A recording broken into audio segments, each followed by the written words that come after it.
The opposition in the Assembly on Tuesday staged a walkout as a mark of protest against alleged violation of rules. Raising a point of order during the last day of the budget session, opposition Congress legislator from Umsning, Celestine Lingdo, said that the statement of the Chief Minister, Conrad K. Sangma, who is also in charge of finance, that voting on demand for grants that was done on last Friday was for supplementary demand, is absolutely wrong, since the supplementary demands were done on February 21st. He said, if voting for demand for grants can be done before the Finance Minister's reply, then the reply of the Finance Minister at the end of the budget discussion becomes redundant. He said, if the House is not following the rules, what is the point for them to sit and listen?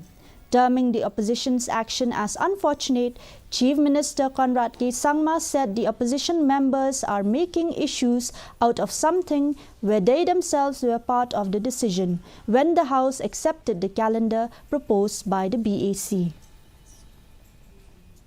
The state